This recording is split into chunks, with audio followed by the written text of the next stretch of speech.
नमस्कार प्रणाम। कैसे हैं आप सब? आप सबका स्वागत है आपके अपने YouTube चैनल @सफर विद ज्ञान कन्हैया ठाकुर में।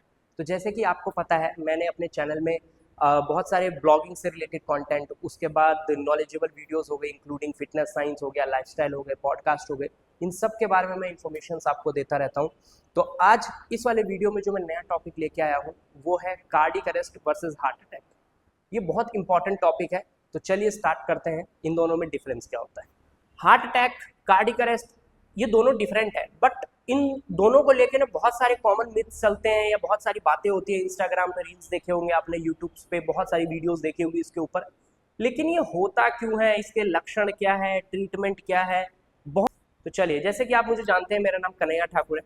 मैं एक फिटनेस साइंस का लेक्चरर हूँ और बहुत सारे इंपॉर्टेंट नॉलेजेबल मैं जितना हो सके मैं वो शेयर करने की कोशिश करता हूँ आपसे। तो मुझे लगा कि समाज में इवन कि ये नहीं कि सिर्फ स्टूडेंट्स, इवन कि जितने भी बड़े लोग हैं या छोटे बच्चे हैं, कोई भी है, और आजकल स्कूल में अगर वो पढ़ रहे हैं, कॉलेज में है, तो इन सबको इन सब के बारे में पता होना चाहिए, इंपॉर्टेंट टॉपिक्स पता होना चाहिए।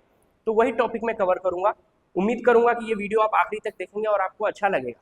तो चलिए फिर मैं आपको समझाता हूँ। जिम बदनाम है, कहते हैं जिम गया हार्ट अटैक आ गया या कार्डियक अरेस्ट आ गया, बट क्यों आया कभी किसी ने ये सोचा नहीं। हाँ, क्यों आया? तो लोगों के मन में एक ही बात चलती है कि यही कि प्रोटीन लिया, डब्बा खाया, हार्ट अटैक आ गया, या दूसरा स्टेरॉइड लिया, हार्ट अटैक आ गया। नहीं, ऐसा नहीं होता।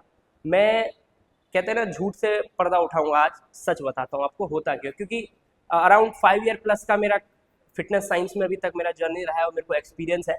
तो मैं आपके सामने एक्सपीरियंस अपना शेयर करूंगा, सिंपल। उतना ज़्यादा प्रमोशन वीडियो या फिर किसी चीज़ को पर्टिकुलर प्रमोशन करना मेरा कोई राइट नहीं है। जब तक, वैसे भी मैं प्रमोशन किसी का नहीं करूंगा अभी फिलहाल। जो रियलिटी है मैं लाइफ से नहीं खेलूंगा, रियलिटी आप लोगों के सामने शेयर कर। हार्ट अटैक होता क्या है? सिंपल देखिए, हार्ट अटैक का मतलब होता है वो आर्टरीज जो हार्ट तक ऑक्सीजनेटेड ब्लड को सप्लाई करती है उसमें ब्लॉकेज आना। सिंपल। वो आर्टरी, आर्टरी मतलब होता है जिसमें ऑक्सीजनेटेड ब्लड सप्लाई होता है, इंक्लूडिंग एक आर्टरीज ऐसी भी है जिसमें डीऑक्सीजनेटेड ब्लड सप्लाई होती है, उसकी बात हम नहीं करेंगे। बट जो ऑक्सीजनेटेड ब्लड हार्ट तक लेके जाता है उसमें ब्लॉकेज आती है, सिंपल। और वहीं पे होता है हार्ट अटैक। ठीक है, बात करते हैं वो ब्लॉकेज आया क्यों। वो आया आप लोगों की गलती की वजह से। कैसे गलती की वजह से आया? तो सुनिए, गलती इस प्रकार थी। आपका लाइफस्टाइल बहुत खराब रहा होगा, ठीक है, आपने अपने डाइट का ख्याल नहीं रखा, आप रेगुलर वर्कआउट नहीं करते थे, अल्कोहल कंज्यूम करते थे, स्मोकिंग करते थे, आपको स्ट्रेस था, आपने कभी नींद पूरी नहीं ली, एंजाइटी था आपको, और भी बहुत सारे फैक्टर्स हो सकते हैं। हाँ, इंक्लूडिंग आपको कोलेस्ट्रॉल हमेशा रहा। अगर बाहर का आप जंक फूड खाते हैं तो आपकी बॉडी में कोलेस्ट्रॉल बढ़ेगा। कोलेस्ट्रॉल बढ़ा तो ऑब्वियस सी बात है ब्लॉकेज होने की, यानी कि प्लेग जमने की संभावना बढ़ जाएगी। ठीक है, आपको डायबिटीज था, ओके, और भी बहुत सारे मल्टीपल ऐसे ही सिम्टम्स हैं। तो ये सारी चीजें आपको फैक्टर डिपेंड करती है। तो इस वजह से हुआ। इसमें जिम की कहाँ से गलती आई, आप एक बात बताइए। अभी मैं आगे भी बात करूंगा कि जिम में ही क्यों मरा, वो भी बात हम करेंगे, रुक जाइए। ठीक है, ठीक है। अब बात करते हैं हार्ट अटैक के लक्षण क्या है। सिम्टम्स तो कुछ तो होगा पहचानने का। जी हाँ, सिम्टम है इसका।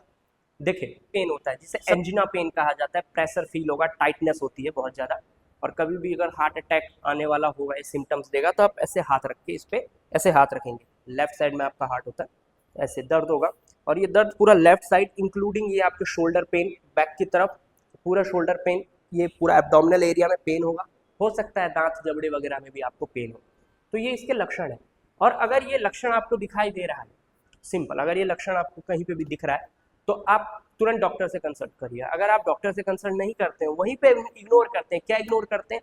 अच्छा हाँ, गैस वगैरह बनना ये भी एक लक्षण है इसका। हम लोग यही तो इग्नोर कर देते हैं और यही हमसे गलती हो जाती है। तो गैस बन रहा है तो हम कहते हैं यार कि कुछ उल्टा सीधा खा लिया, गैस बन गया। नहीं, अगर बार बार ऐसा हो रहा है तो आप डॉक्टर से मिलिए। क्यों बन रहा है गैस, वो भी तो एक बार ट्रीटमेंट करेंगे। ये भी लक्षण में एक है और हम इग्नोर नहीं करना इसको। तो ये इग्नोर करते करते करते करते एक टाइम ऐसा होगा कि आपको बहुत ज़्यादा सीवियर हार्ट अटैक के सिम्टम्स आपको देखने को मिल जाएगा।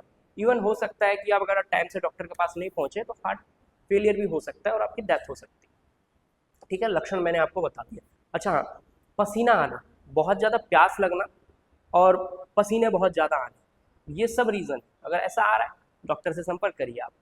ठीक है, चलिए अगला कौन सा। अगर आपको हार्ट अटैक आ जाता है तो ऑन द स्पॉट क्या रेमेडीज या ट्रीटमेंट किया जाए जिससे आप बच सकते हो। बाद में क्या उपाय है वो तो मैं बताऊंगा ही, उससे पहले ऑन द स्पॉट बताता हूँ आपको। देखिए क्या करना है, घर के नियर बाय जो भी मेडिकल स्टोर होगा वहां से एस्प्रिन या डिस्प्रिन टैबलेट लाना है, और पर्टिकुलर पर्सन जिसको हार्ट अटैक आया है उसको बोलना है चबा के खाए। चबा के खाने से क्या होगा, ब्लड में जल्दी डिजोल्व होगा और क्लोटिंग फैक्टर्स को वो कम कर देगा। ठीक है, दूसरा पॉइंट एक और आता है सॉर्बिट्रेट 5 mg करके, वो टैबलेट भी ले सकते हो, और पर्टिकुलर पर्सन को आप हार्ट अटैक जिनको आया उनको बोलना है कि जीभ के नीचे रखे। और अगर किसी के घर में हार्ट पेशेंट ऑलरेडी है तो वो रख सकते हैं सॉर्बिट्रेट 5 mg की टैबलेट, और जीभ के नीचे रखना है। इससे होगा क्या कि इनको जो पेन हुआ है, अटैक आया है, वो पेन को कम करने में हेल्प करता है, और साथ में जो इनकी ब्लड वेसल्स है, ब्लड वेसल्स को वाइड भी करेगा, क्लॉटिंग्स को कम करके ब्लड वेसल्स वाइड करेगा और ब्लड फ्लो को बढ़ा देता है। ठीक है, उसके बाद आपको डॉक्टर को कॉल करना है, एम्बुलेंस आएगी और आपको हॉस्पिटल लेके जाना है।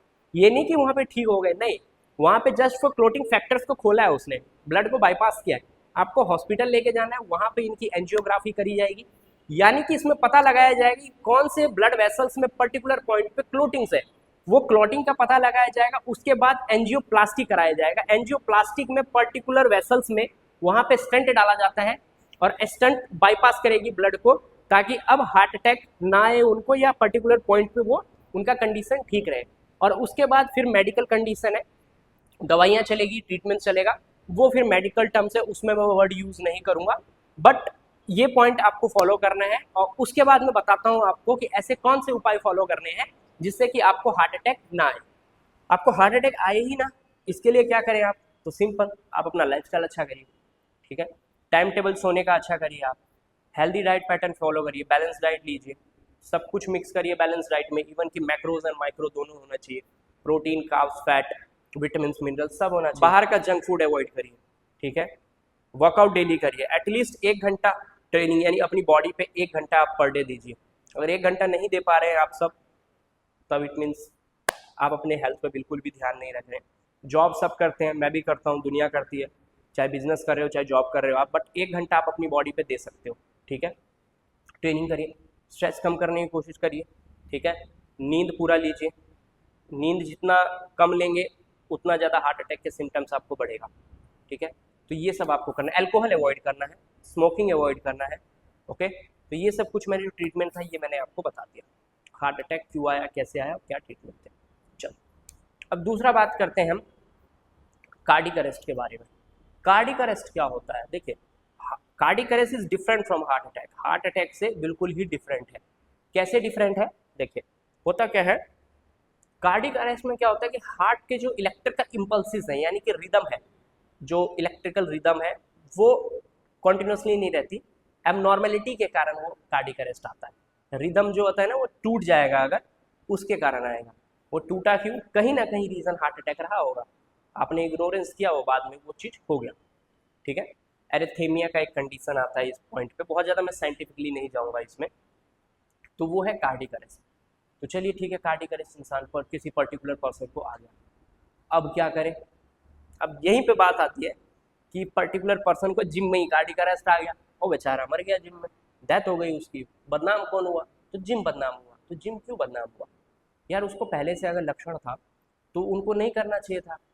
ठीक है, ट्रेनिंग अगर उसको लक्षण आ रहा है तो उसको हाई इंटेंसिटी पे ट्रेनिंग भी नहीं जाना था। अगर एबनॉर्मलिटीज है, हार्ट की रिदम कभी ऊपर जा रही है कभी नीचे आ रही है, तो नहीं करना था।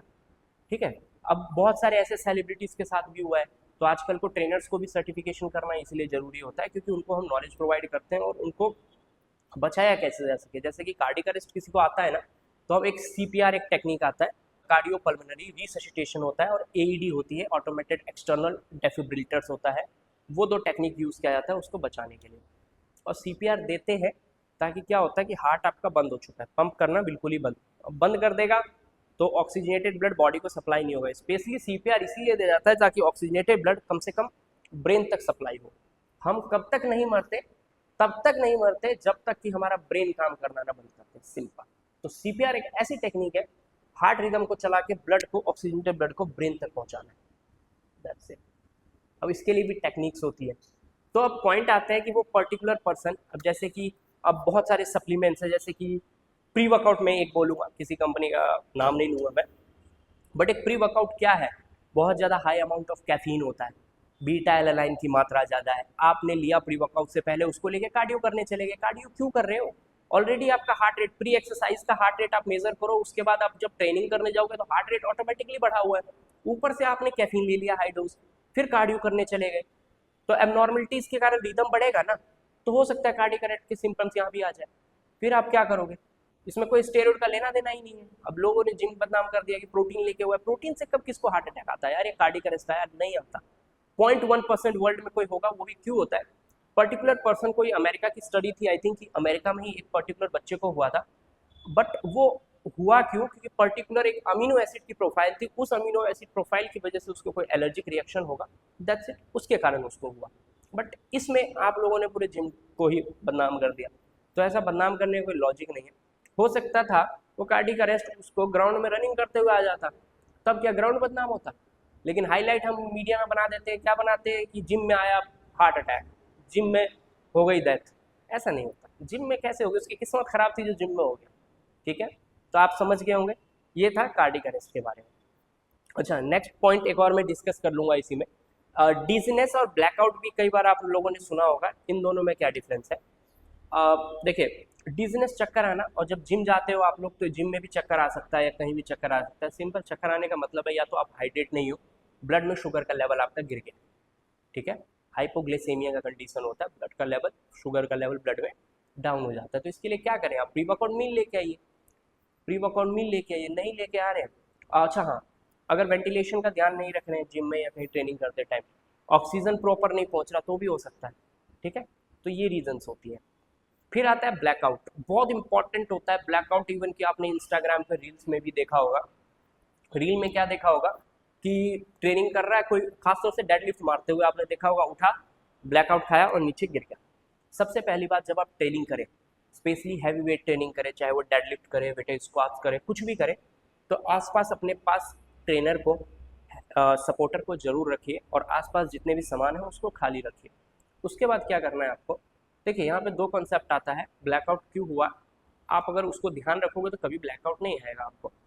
एक होता है ब्रेसिंग, और एक वर्ड में यूज करूंगा, वल्सल्वा मैन्यूवर, ठीक है, ये सबके लिए है, जिम जाते हैं उनके लिए भी है, या नॉर्मल जितने भी हैं आप सब ट्रेनिंग करते हैं आजकल के यूथ है, सबके लिए नॉलेजेबल वीडियो है, इसको ध्यान से सुनिएगा। देखिए, एक है वल्सल्वा मैन्यूवर, एक होता है ब्रेसिंग। ब्रेसिंग क्या होता है? 2 सेकंड तक अगर एयर होल्ड कर रहे हो आप, क्योंकि जब भी आप वेट ट्रेनिंग करते हो ना, तो जब तक आप पेट में एयर होल्ड नहीं करोगे ना, फोर्स एक्स्ट्रा लगा नहीं पाते आप। फोर्स लगेगा ही तब जब आप एब्डोमिनल से पुश करोगे, किया आपने, अब 2 सेकंड से ज़्यादा, इंक्लूडिंग 4 सेकंड या 4 सेकंड से ज़्यादा अगर आपने एयर होल्ड कर लिया, तो वो कंडीशन आता है वल्सल्वा मैन्यूवर। और वल्सल्वा मैन्यूवर परफॉर्म करते समय क्या होता है, ब्रेन में अगर ऑक्सीजन नहीं पहुंचेगा या BP sudden up sudden down, उस समय ब्लैकआउट होगा कुछ सेकंड के लिए और वो गिर जाए, दैट्स इट। तो इसीलिए ऑक्सीजन पहुंचना ब्रेन तक बहुत जरूरी है। वही गलती करते हैं हम लोग कि यानी कि ट्रेनिंग करते समय अगर आपने इनहेल एक्सेल का ध्यान नहीं रखा, तो आपको हो सकता है वहाँ पे सिंकोपी, एक वर्ड यूज होता है, ब्रेन में ऑक्सीजन नहीं पहुंचेगा और आप वहाँ पे ब्लैकआउट खा के गिर जाओगे, ठीक है। तो एयर का भी ध्यान रखना है आपको, कब इनहेल करना है, कब एक्सेल करना है, इसके भी टेक्निक्स होते हैं, गॉट इट। तो ये था कुछ इंपॉर्टेंट पॉइंट। अब बात आती है कि अगर कोई गिर जाए, ठीक है, अगर कार्डियक अरेस्ट में कंडीशन आया तो अगर गिर जाए तो उसको कैसे बचाओगे? तो देखिए, उसको भी बचाने के टेक्निक्स होते हैं, सीपीआर हम देते हैं। तो सीपीआर कैसे देते हैं? अगर मान लीजिए कहीं ट्रेडमिल के पास ही गिर गया, डे टू डे लाइफ का मैं एग्जांपल देता हूँ आपको, ट्रेडमिल के पास ही अगर वो गिर गया, तो सबसे पहले उसको उठा के किसी सेफ जगह, खाली जगह पे लेके जाइए, ठीक है। उसके बाद आप रिस्पॉन्स चेक करिए, अगर उसको जानते हो तो नेम से बुलाइए, ठीक है, ऐसे करिए, या फिर नेम से बुलाइए, नहीं उठ रहा, फिर उसके बाद आपको एम्बुलेंस को कॉल करना होता है, ठीक है, स्टेप चलता है DRC ABC, एम्बुलेंस को कॉल करिए। फिर उसके बाद एयरवेज चेक करना होता है आपको, कुछ चौक तो नहीं गया, हो सकता है च्युइंगम खाया हो, क्योंकि अब कंप्रेशन और ब्रीथ दोगे आप थोड़ी देर बाद, तो क्लीन करना होता है।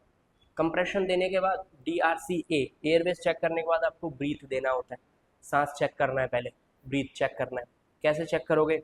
आप कान अपने उसके नाक पे लगा के भी चेक कर सकते हो, या अदरवाइज पल्स चेक करना होता है आपको। 3 फिंगर लीजिए, ठीक है, 3 फिंगर से पल्स यहाँ चेक करना होता है, सिंपल पल्स चेक मिल जाएगा आपको, ओके। या नहीं तो कैरोटिड पल्स यहाँ चेक कर सकते हो। अगर ये भी पल्स नहीं मिल रहा तो उसके बाद हम CPR टेक्निक यूज़ करते हैं देना, ओके, तो ये था राम कहानी पूरा, जितने भी था cardiac arrest, heart attack, dizziness and blackout का। तो उम्मीद करूंगा कि आपको ये टॉपिक समझ में आ गया होगा। बहुत इजी था, कुछ उतना हाई फाई नहीं था। लोगों ने बेकार में मिथ इतनी फैला रखी है कि जिम जाने से हो गया, वर्कआउट करने से हार्ट अटैक आता है, ऐसा कुछ नहीं होता। जिस दिन आपको आना होगा आएगा, बस आपके हाथ में है कि आप अपना लाइफस्टाइल अच्छा रखिए, training day to day training करिए, और हेल्दी डाइट का आप ध्यान रखिए। ठीक है, आपका पैटर्न अच्छा होना चाहिए डाइट का, फिर आपको कुछ जल्दी नहीं होगा। सिंपल। ठीक है, तो ज़्यादा भ्रम में आपको नहीं फैलना, मतलब ज़्यादा भ्रम में नहीं जाना किसी का, जो फैलता है मार्केट में। सिंपल लॉजिक मैंने आप लोगों को समझा दिया, क्या करना है, कैसे कंडीशन में आएगा। तो होप सो आप लोगों को समझ आ गया होगा। Thank you so much.